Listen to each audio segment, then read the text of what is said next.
नमस्कार मंडळी, श्री स्वामी समर्थ. स्वागत आहे तुमचं माझ्या यूट्यूब चॅनलवरती.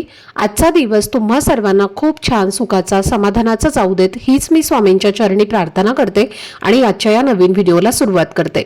पण त्या अगोदर तुम्ही माझ्या चॅनलवरती जर नवीन असाल तर चॅनलला पण लगेच सबस्क्राईब करा आणि कमेंटमध्ये श्री स्वामी समर्थ लिहायला अजिबात विसरू. उद्या 29 मार्च रविवारचा दिवस आहे आणि या दिवशी पवित्र अशी कामदा एकादशी आली आहे. प्रत्येक महिन्यात एकादशी येते, पण प्रत्येक एकादशीचं महत्त्व वेगळं असतं आणि कामदा एकादशी ही चैत्र शुक्ल पक्षातील पहिली एकादशी असल्यामुळे हिंदू नववर्षातील तिचं विशेष स्थान मानलं जातं. असं मानलं जातं की या एकादशीचं व्रत श्रद्धेने केल्यास आपल्या मनातील इच्छा मनोकामना पूर्ण होतात, म्हणूनच तिला कामदा एकादशी असं नाव दिलं गेलं आहे. या दिवशी भगवान विष्णू आणि देवी लक्ष्मी यांची भक्तिभावाने पूजा आणि व्रत केलं जातं आणि या व्रतामुळे घरात सुख, शांती, समृद्धी आणि ऐश्वर येतं. तसेच आर्थिक अडचणीही हळूहळू दूर होऊ लागतात. पुराणांमध्ये सांगितलं जातं की भगवान श्रीकृष्णांनी पांडवांना या एकादशीचं व्रत करण्याचा सल्ला दिला होता आणि त्यांच्या जीवनातही या व्रताचा सकारात्मक परिणाम दिसून आला. त्यांच्या कठीण काळानंतर त्यांना परत वैभव, राज्य आणि यश मिळालं. त्यामुळे या व्रताचं महत्त्व अधिकच वाढतं. असंही म्हटलं जातं की हे व्रत केवळ इच्छा पूर्ण करण्यासाठी नाही, तर मन शुद्ध करण्यासाठी आणि पापांपासून मुक्ती मिळवण्यासाठीही खूप प्रभावी आहे.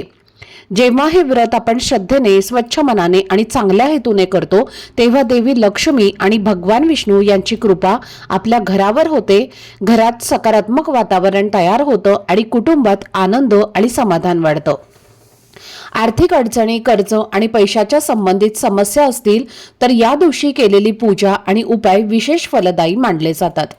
असंही म्हटलं जातं की या दिवशी केलेल्या छोट्या छोट्या सेवा किंवा उपायांचं फळ हे लवकर मिळतं आणि त्यामुळे अनेक जण या एकादशीला खास उपाय करतात. तर आजच्या या व्हिडिओमध्ये मी तुम्हाला असाच एक अतिशय सोपा पण प्रभावी असा उपाय सांगणार आहे, जो तुम्ही उद्या कामदा एकादशीच्या दिवशी करू शकता. तुम्ही उपवास केला नाही तरीही चालेल, पण एक छोटीशी गोष्ट पिंपळाच्या झाडाला अर्पण केल्याने कर्जमुक्ती, आर्थिक सुधारणा आणि घरात लक्ष्मीचा वास होण्यासाठी मदत होते अशी श्रद्धा आहे.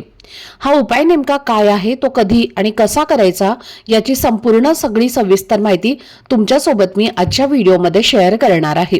त्यामुळे व्हिडिओ हा स्किप न करता शेवटपर्यंत नक्की पहा, जेणेकरून तुमच्यापर्यंत योग्य ती माहिती पोहोचेल. आणि तुम्ही माझ्या चॅनलवरती जर नवीन असाल तर चॅनलला पण लगेच सबस्क्राईब करा आणि बेल आयकॉनला सुद्धा प्रेस करा, म्हणजे मी जेव्हा कधीही नवीन व्हिडिओज अपलोड करेन त्याचं नोटिफिकेशन सर्वात आधी तुम्हाला मिळेल आणि तुमचा एकही व्हिडिओ हा मिस होणार नाही. तसेच हाईक बटनला देखील क्लिक करा.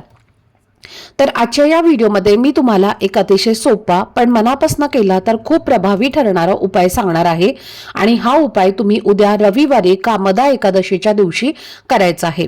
हा उपाय तुम्ही सकाळीही करू शकता आणि सायंकाळी सुद्धा करू शकता, म्हणजे तुमच्या वेळेनुसार तुम्हाला जे सोयीचं वाटेल त्या वेळेमध्ये तुम्ही हा उपाय करू शकता. जर तुम्ही हा उपाय सकाळी करणार असाल तर सकाळी 9:30 वाजण्याच्या आधी तुम्हाला एक छोटीशी वस्तू पिंपळाच्या झाडाला अर्पण करायची आहे आणि जर तुम्ही हा उपाय सायंकाळी करणार असाल तर सायंकाळी साधारण 5:30 वाजल्यापासून ते 7 वाजेपर्यंत हा उपाय करणं अधिक शुभ मानलं जातं. कारण ही तिन्ही सांजेची वेळ असते, म्हणजे घरात मध्ये लक्ष्मी येण्याची वेळ असते आणि या वेळेत वातावरणात सकारात्मक ऊर्जा खूप जास्त प्रमाणामध्ये सक्रिय असतात. त्यामुळे या वेळेत केलेल्या उपायांना अधिक चांगलं आणि लवकर फळ मिळतं अशी श्रद्धा आहे. हा उपाय घरातील स्त्री असो किंवा पुरुष असो कोणीही करू शकतं. त्यासाठी कोणत्याही विशेष अटी किंवा कठीण नियमांची गरज नाही. फक्त मनामध्ये श्रद्धा आणि विश्वास असणं खूप महत्त्वाचं आहे. आता तुम्हाला प्रश्न पडेल की हा उपाय केल्याने नेमकं काय मिळतं? तर हा उपाय खास करून कर्जमुक्तीसाठी आणि आर्थिक अडचणी दूर करण्यासाठी खूप प्रभावी मानला जातो. जर तुमच्यावर कोणत्याही प्रकारचं कर्ज असेल, मग ते घराचं असो, जमिनीचं असो, गाडीचं असो किंवा इतर कोणतंही कर्ज असो आणि तुम्ही सतत त्या कर्जाच्या ओझ्याखाली दबलेले असाल, कर्ज फेडण्यासाठी पुरेसे पैसे येत नसतील, योग्य मार्ग सापडत नसेल किंवा खूप मेहनत करूनही म्हणावं तसं अपेक्षित यश मिळत नसेल, नशिबाची साथ मिळत नसेल आणि त्यामुळे वारंवार आर्थिक अडचणी येत असतील, तर हा उपाय तुम्ही नक्की करून पहा. कामदा एकादशी ही जशी इच्छापूर्ती करणारी एकादशी मानली जाते, तशीच ती आर्थिक समस्यांवर मात करण्यासाठी ही विशेष फलदायी मानली जाते. श्रद्धेने आणि मनापासून हा उपाय केल्यास हळूहळू परिस्थितीत बदल जाणवू लागतो, अडथळे कमी होऊ लागतात आणि पैशांचे मार्ग मोकळे होऊ लागतात, अशी अनेकांची श्रद्धा आहे. आणि म्हणूनच हा उपाय विश्वासाने आणि सकारात्मक मनाने करा, कारण जेव्हा आपण मनापासून काही करतो तेव्हा त्याचं फळ हे आपल्याला नक्कीच मिळतं आणि तुमच्या आयुष्यातले चांगले बदल घडायला सुरुवात होते. आता हा उपाय करण्यासाठी तुम्हाला उद्या सकाळी लवकर उठायचं आहे, स्वच्छ स्नान करायचं आहे. अंघोळीच्या पाण्यामध्ये थोडीशी हळद आणि गंगाजल टाकून तुम्ही स्नान करा. त्यामुळे आपला शरीर, मन, आत्मा हा शुद्ध आणि पवित्र होतो. तसेच आपल्याला काही दोष लागले असतील तर ते दोष सुद्धा यामुळे दूर होतात, नकारात्मकता दूर होते आणि म्हणून थोडंसं गंगाजल आणि हळद टाकून तुम्हाला स्नान करायचं आहे. त्यानंतर तुम्हाला स्वच्छ कपडे परिधान करून सर्वप्रथम सूर्याला जल अर्पण करायचं आहे, कारण ही कामदा एकादशी रविवारी आलेली आहे. रविवार हा सूर्यदेवाला समर्पित असणारा दिवस आहे. सूर्याचं स्थान जे आहे तर ते आपल्या आयुष्यामध्ये खूप मोठं आणि महत्त्वाचं आहे. सूर्यदेवता ही अशी आहे की जिला आपण प्रत्यक्ष पाहू शकतो आणि त्यांची पूजा करू शकतो. म्हणूनच सर्वप्रथम सूर्यदेवाला जल अर्पण करायचं आहे. जल अर्पण करत असताना ओम गृणी सूर्याय नमः या मंत्राचा जप करा. त्यानंतर देवघरातल्या देवांची विधिवत पूजा करून घ्यायची आहे. बाळकृष्णांची मूर्ती असेल किंवा भगवान विष्णूंची मूर्ती असेल तर मूर्तीवरती अभिषेक करा. फोटो असेल तर स्वच्छ पुसून घ्या आणि त्यानंतर त्यांना पिवळी फुलं, पिवळ्या रंगाचा नैवेद्य जसं की केळी तुम्ही अर्पण करू शकता. धूप दीप अगरबत्ती लावून तुम्हाला वातावरण हे प्रसन्न करायचं आहे आणि त्यानंतर लगेच तुम्ही सकाळी हा उपाय केला तरीही चालेल किंवा संध्याकाळी देखील करू शकता.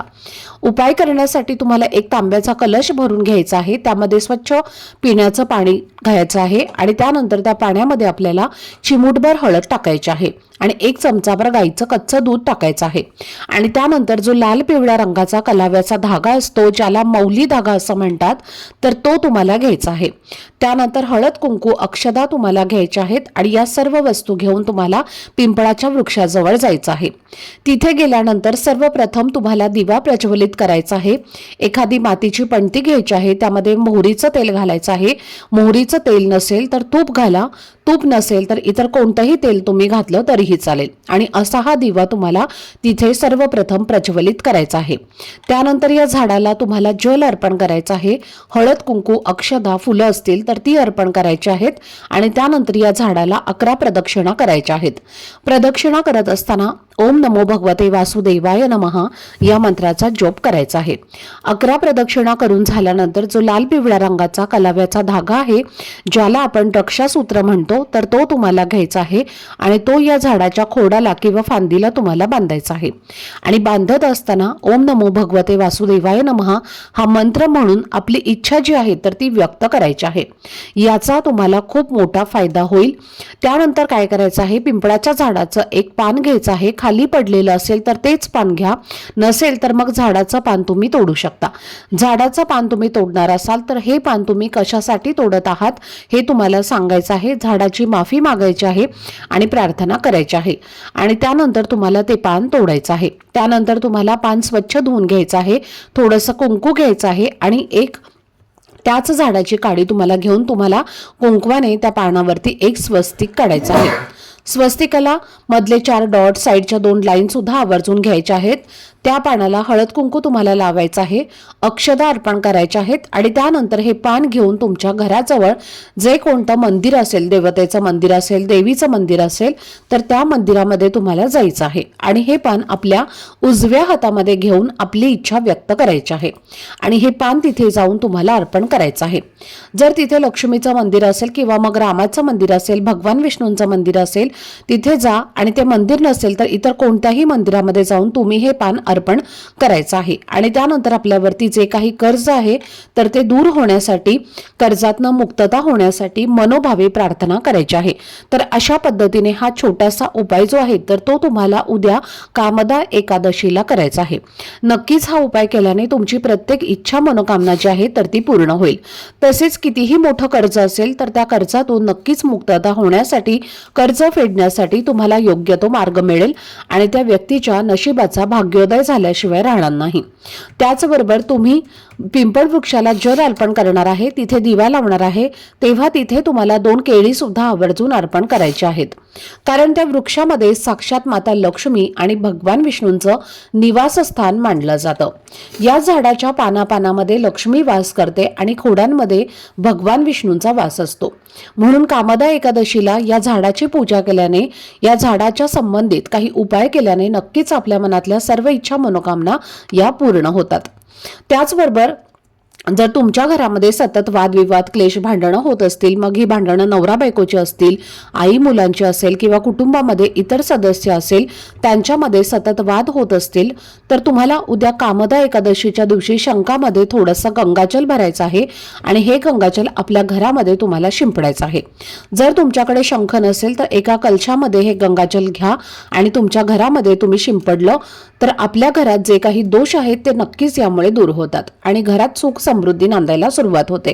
तर अशा पद्धतीने तुम्ही हा एक उपाय देखील उद्या कामदा एकादशीला करू शकता। त्याचबरोबर तुम्हाला उद्या एकादशीच्या दिवशी तुळशीची पूजा सुद्धा नक्की करायची आहे, कारण एकादशीचं व्रत हे तुळशीच्या पूजेशिवाय अपूर्ण आहे। म्हणून तुमच्या देवघरामध्ये भगवान विष्णूंची मूर्ती असेल तर तिथे तुळशी पत्र अर्पण करा। संध्याकाळी तुळशीजवळ एक दिवा लावायचा आहे, तुपाचा दिवा तुम्हाला लावायचा आहे। तुळशीला जल अर्पण करता येणार नाही, कारण एकादशी तिथीला आपण तुळशीला जल अर्पण करत नाही। तसेच रविवारी सुद्धा तुळशीला पाणी घातलं जात नाही, म्हणून तुळशीला स्पर्श न करता फक्त तिथे एक तुपाचा दिवा तुम्हाला लावायचा आहे आणि हळदी कुंकू लावून तुम्ही पूजा करू शकता। त्याचबरोबर शक्य असेल तर उद्या कामदा एकादशीला व्रत सुद्धा करा, कारण हे व्रत जे आहे तर ते इच्छापूर्ती व्रत आहे।